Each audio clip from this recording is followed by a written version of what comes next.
અત્યારે forensic medicine વિભાગમાં resident doctor તરીકે ભૂમિકા ભજવું છું. હવે એક ડિપાર્ટમેન્ટના અંદરની વાત કરતાં પહેલાં હું એક વાત કરું કે આ જે ઘટના બની 12 જૂન 2025ના રોજ, એના જસ્ટ 10 મિનિટ પહેલાં આપણે જે છોકરાઓની મેચ જે કહીએ જ્યાં દુર્ઘટના બની, ત્યાંથી જે માસી જે હોય છે, જે ખાવાનું બનાવતા હોય છે, એમનો મને ફોન આવેલો કે આજે જમવા નથી આવવું, કેમ કે મોડું થતું હોય એટલે એ સામેથી ફોન કરતા હોય. એટલે ત્યારે મેં એટલું કીધેલું કે આજે મેં લેટ નાસ્તો કર્યો એટલે આજે હું નહીં આવું. અને આના જસ્ટ 10 મિનિટ પછી આ ન્યૂઝ મળ્યા કે આવી ઘટના બની છે. હવે આ ઘટના બની એટલે અમારા જે ફોરેન્સિક વિભાગના વિભાગીય વડા છે એમનો તુરંત મેસેજ આવ્યો કે આપણી જે જેટલી બી ફોરેન્સિકની ટીમ છે બધી જ પોસ્ટમોર્ટમ રૂમ આગળ પહોંચી જાઓ, અને જેટલી બી આપણે સાધન સામગ્રી ગ્રુપમાં ડિસ્ક્રિપ્શન આપી દીધું કે આટલું આટલું આપણે જરૂર પડે તો આટલું લઈ અને ત્યાં પહોંચી જાઓ. હવે હું એક વાત કરું તો આ એક ઘટના બહુ જ દુઃખદ ઘટના કહેવાય, અને આપ સૌએ અલગ અલગ વ્યૂથી જોઈ હશે ઘટના, કે આપે વિડીયો જોયા હશે કે પ્લેન ક્રેશ થયું છે, ધુમાડા નીકળે છે. અમે જે રેસિડન્ટ ડૉક્ટર તરીકે પોસ્ટમોર્ટમના રેસિડન્ટ ડૉક્ટર તરીકે જે ઘટના જોયેલી છે, આજ બી હજુ અમે આંખ બંધ કરીએ તે બધી જ ડેડ બોડી અમારી સામે આવી ગઈ. મતલબ સામે આપણે યાદ કરીએ તો બધું આવી જાય છે. અને એ જ ડેડ બોડીનું આખી રાત અમે બધું જે ડિઝાસ્ટર મેનેજમેન્ટના જે પ્રોટોકોલ હોય અને અમારા જે સિનિયર ડૉક્ટર અમારી ફેકલ્ટી દ્વારા જે એના નેતૃત્વ નીચે અમે કામ કરી રહ્યું છે કે જે ડેડ બોડીનું લેબલિંગ છે, આઈડેન્ટિફિકેશન છે, જે પોસ્ટમોર્ટમ છે, એ અમારા સિનિયરના નેતૃત્વ નીચે અમે બધું ભૂમિકા ભજવી છે આખી રાત.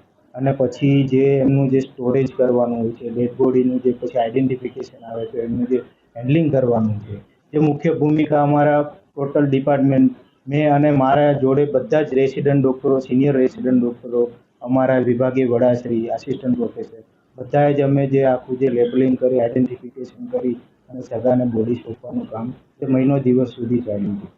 અને એક મારો જે અનુભવ છે હજી બી એ વસ્તુ મારી સામે આવી જાય છે કે જે આપણે જે નાઇટમેર કહીએ, રાતનું જે ખરાબ સપનું કહીએ, કે જે એક ડેડ બોડીનું મેં પોસ્ટમોર્ટમ કર્યું હતું, એનું ડિસ્ક્લોઝ નહીં કરી શકું, પણ જે અત્યારે બી પ્રેગ્નન્ટ લેડી હતી અને એનું મેં પોસ્ટમોર્ટમ કર્યું હતું, તો એ હજુ મારે સામે આવી જશે.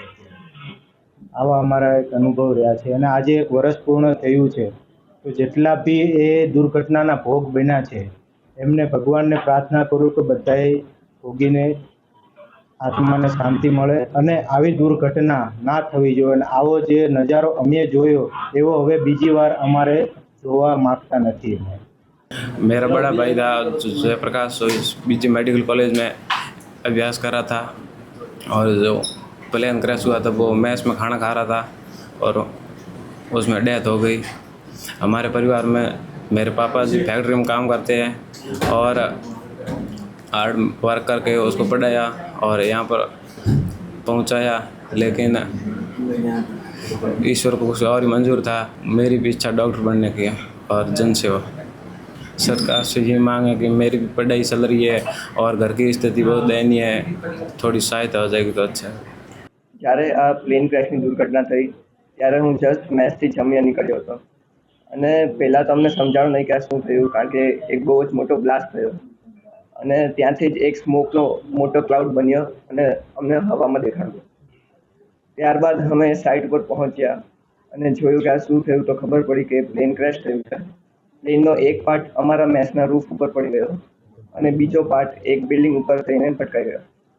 તો અમે ત્યારબાદ સૌથી પહેલાં જેડીએને ઇન્ફોર્મ કર્યું, અમારા જે સિનિયર્સ હતા એમને ઇન્ફોર્મ કર્યું અને બધાને કોલ કર્યો કે ભાઈ બધા સેફ છે કે નહીં, કેમ કે ત્યારે અમારા જુનિયર્સ પણ ત્યાં જ જમતા હતા અને જે 4 લોકોનું ડેથ થયું છે એ પણ 4 અમારા જુનિયર જ હતા. અમે સૌથી પહેલાં બધા જુનિયર્સને કોલ કર્યો કે કોણ કોને મેથ્સમાં છે, બધી ઇન્ફોર્મેશન લીધી અને જે પણ અમારા ફ્રેન્ડ્સ હતા, અમારા સિનિયર્સ હતા તેમને પણ કોલ કરી અને બધું પૂછ્યું અને આખી ડિટેલ બનાવી કે કોણ કોણ ત્યાં છે. અને પ્લેન ક્રેશ જ્યારે થયું ત્યારે તો અંદર ગેસ સિલિન્ડર્સ પણ ફાટતા હતા અને બધું ડેબ્રી અને ધૂળ ને બધું ત્યાં જ પડેલું હતું. એમાં અમને સમજાણું નહીં કે અંદર જવું કે ના જવું, પણ થોડું ટાઈમ પછી બધું શાંત થયું તો અમે બધા અંદર ગયા. જેટલા પણ અમને અમારા ફ્રેન્ડ્સ દેખાણા એમને લઈને સિવિલ હોસ્પિટલ પહોંચાડ્યા ટ્રોમા સેન્ટર. અને અમે ટ્રાય કરતા હતા કે જેટલું પણ અમારાથી ડેબ્રી છે, જે પથરા અને રૂફ પડેલી છે, એમને હટાવીને જેટલા પણ અમારા ફ્રેન્ડ્સને ત્યાંથી સેફલી ઇવેક્યુએટ કરી શકીએ તો એની અમે ટ્રાય કરતા હતા. અને ત્યાર સુધીમાં જ ફાયર બ્રિગેડની ટીમ આવી ગઈ. ફાયર બ્રિગેડને કોલ કર્યો, પોલીસને કોલ કર્યો, જેટલા પણ આપણા ઇમરજન્સી ડિપાર્ટમેન્ટ હોય તેમને કોલ કરીને ત્યાં બોલાવી દીધા. અમે ટ્રાય એવું જ કરીએ છીએ કે એ રસ્તાથી પસાર જ ના થાય, કારણ કે એ અમારા માટે પણ બહુ ટ્રોમેટિક એક્સપિરિયન્સ છે. અને અમે ટ્રાય કરીએ કે મેઇન રોડથી જ પસાર થાય. હા, એના માટે અમે સિનિયર્સ અને જુનિયર્સ બધાને બોલાવતા, એમને પૂછતા તમને કોઈ પણ મેન્ટલ ટ્રોમા છે તો અમને કહો, અમારી સાથે વાત કરો કે રીચ આઉટ કરો. એના માટે આપણે કોલેજમાં પણ એક મેન્ટલ કાઉન્સિલિંગ માટેનો સ્પેશિયલ એક રૂમ અલોટ કરેલો છે, તો ત્યાં પણ સ્ટુડન્ટ્સને બોલાવતા કે કોઈને પણ કંઈ જરૂર હોય. અને બધા માટે થોડું લિનિયન્ટ જ રાખતા કે કોઈ પર વધારે પ્રેશર ના આવે, વધારે ટ્રોમા ના આવે. અને એવું ટ્રાય કરતા કે બધા ફ્રેન્ડ્સ સાથે રહે. અને એના પછી તો એક એવો જ એક્સપિરિયન્સ થાય છે કે લાઈફ બહુ અનપ્રિડિક્ટેબલ છે. તો બધા ટ્રાય કરીએ કે જેટલો પણ ટાઈમ આપણી પાસે છે આપણા ફ્રેન્ડ્સ અને ફેમિલી સાથે અને લવ્ડ વન સાથે रहिए અને જેટલો પણ ટાઈમ છે એમની સાથે વિતાવીએ. तो बाड़मेर राजस्थान से मैं बिलोंग करता हूँ। और जो डॉक्टर जयप्रकाश जहाँ एमबीएस में बीजे मेडिकल में एमबीएस की जो अभ्यास करता था, वो मेरा सगा भतीजा है, मैं उसका अंकल हूँ। और हमें ये उम्मीद नहीं थी कि ऐसा हो जाएगा, लेकिन कुदरत को कुछ और ही मंजूर था। हमारे साथ ऐसी अनहोनी ईश्वर ने की है, हमारा दुर्भाग्य है। और उससे भी बड़ा दुर्भाग्य है कि 1 साल होने को आया है, लेकिन आज दिन तक उसका कोई कारण पता नहीं है। और जांच कहाँ रुकी है, क्यों रोक रहे हैं या हो नहीं रही है, उनका ईश्वर जाने। वो आत्माएं तो वापस नहीं लौट सकती, लेकिन न्याय मिले और हमको कि कारण क्या था, क्या वजह थी कि इतने लोगों की जान गई है। और सभी दिवंगत आत्माओं को मैं श्रद्धांजलि अर्पित करता हूँ। सभी आत्माओं को भगवान शांति दे और ऐसा दोबारा किसी के साथ अन्याय न हो। लेकिन सरकार से हमारी ये उम्मीद है कि सरकार इन चीज़ों को, जो रुकी हुई चीज़ें, इनको बाहर लाएं और सबके साथ सार्वजनिक करें कि कभी कुछ बहाना है, कभी कुछ बहाना है, ये ऐसा क्यों हो रहा है। तो होने वाली चीज़ हो गई, वो तो वापस आएगी नहीं, लेकिन न्याय मिले तो उनकी आत्माओं को जरूर शांति मिलेगी कि भाई ये ऐसा हुआ है। हमारा परिवार और हम अंदर से बहुत टूट चुके हैं, किसी को पता नहीं भी नहीं रहे, लेकिन क्या करें, ईश्वर क्या करें। ગયા વર્ષે 12 જૂન 2025ના રોજ એક અકલ્પનીય અઘટિત જે ઘટના ઘટી ગઈ. બરોબર કહેવાથી આજ 12 વાગેલા હોય ને બધા લોકો જે રીતે પ્લેનમાં જવાની તૈયારી કરી રહ્યા હોય. ને ગયા વર્ષે લગભગ 1:15 આસપાસ હું જ્યારે અતુલ્યમ 1ના બિલ્ડિંગમાં હતો, 3rd ફ્લોર પર, અને પ્લેન તો રનવે નજીક હોવાથી દર વખતે પ્લેન પસાર થવાના અવાજ આવતા જ હોય છે. અને ગયા વર્ષે આ ટાઈમે જે અવાજ આવ્યો એ થોડો કંઈક વધારે જ હતો. એટલે એવું થયું કે પ્લેન ખૂબ જ નજીકથી પસાર થઈ રહ્યું છે. પછી પ્લેન ટકરાવાનો અવાજ આવ્યો ત્યારે કદાચ તે હોસ્ટેલ મેસના બિલ્ડિંગ જોડે ટકરાયું હોઈ શકે. અને પછી 5-10 સેકન્ડમાં જાણે અમારી બિલ્ડિંગ જોડે જ કાંઈક ટકરાણું છે એવો અવાજ આવે છે. અને બેડ પર બેઠા હોય, બેડ અને બારીઓને બધું ધ્રુજવા લાગે છે. અને અમે જ્યારે હોલમાં આવીને જોઈએ કે હોલમાં પણ આગ પ્રસરેલી હોય છે. પછી અંદર હોય ત્યારે ખ્યાલ એટલો નથી આવતો કે બહાર કેટલી ભયંકર પરિસ્થિતિ બની ગયેલી છે. છતાં પણ ત્યાંથી દાદરા વાટે ખુલ્લા પગે જેમના બહાર ભાગી નીકળ્યા હોય.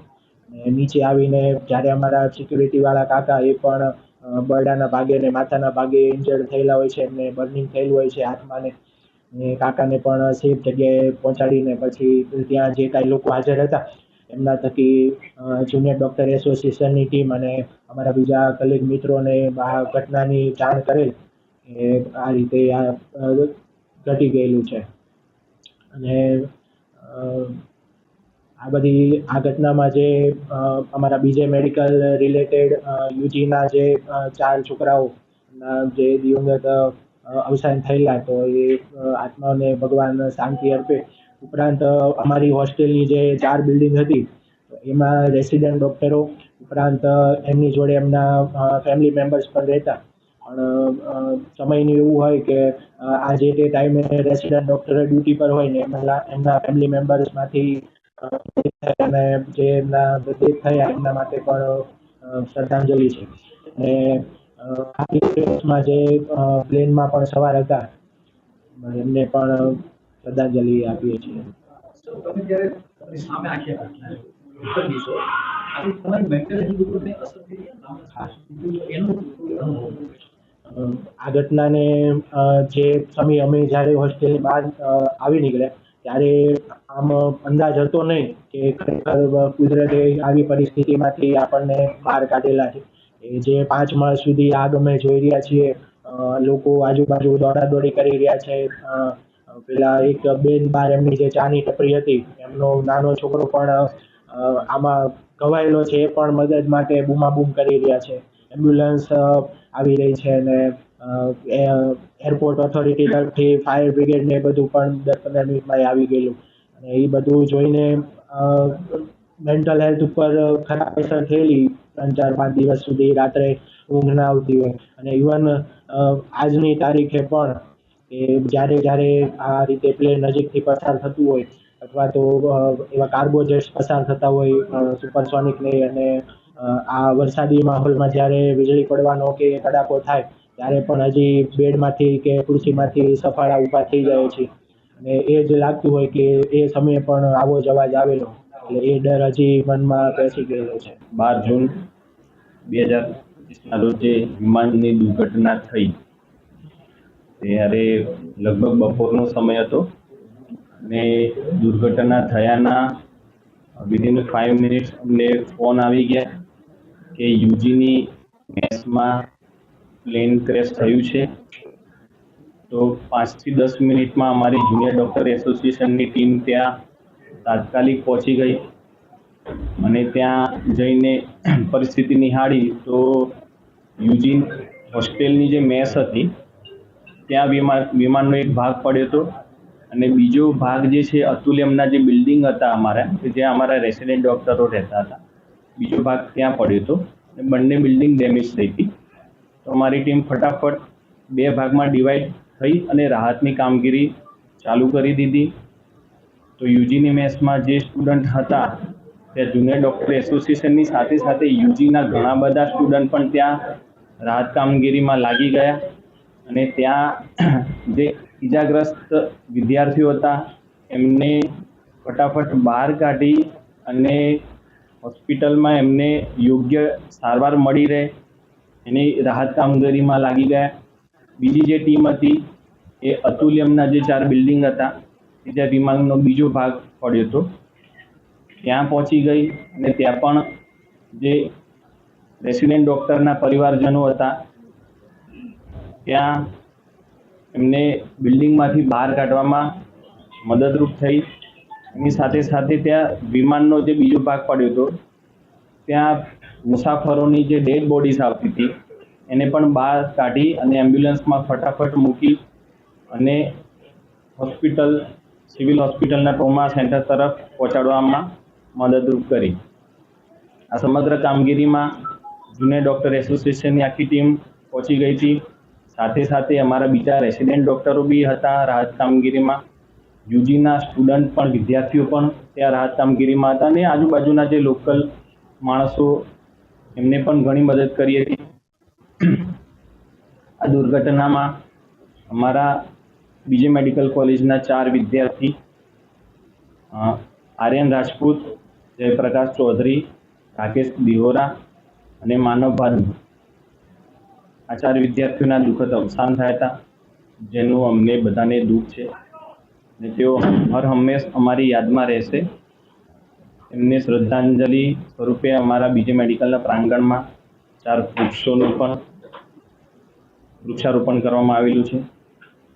આજે એ વાતને 1 વર્ષ પૂર્ણ થાય છે ત્યારે અમારું જુનિયર ડૉક્ટર એસોસિએશન વિદ્યાર્થીઓની બ્રેવ હાર્ટ્સની ટીમ બીજે મેડિકલ કોલેજ અને સિવિલ હોસ્પિટલ તરફથી એક બ્લડ ડોનેશન કેમ્પનું આયોજન કરવામાં આવેલ છે અને દુર્ઘટનામાં અવસાન પામેલા વિદ્યાર્થીઓના શ્રદ્ધાંજલિ સ્વરૂપે અમે મહત્તમ બ્લડ ડોનેટ થાય એવો અમારી ટીમ પ્રયાસ કરી રહી છે અને અમે અપીલ કરીએ છીએ કે અહીંયા જેટલા બી ઉપસ્થિત છે બધા બ્લડ ડોનેટ કરી અને દિવંગત આત્માઓને શ્રદ્ધાંજલિ અર્પે.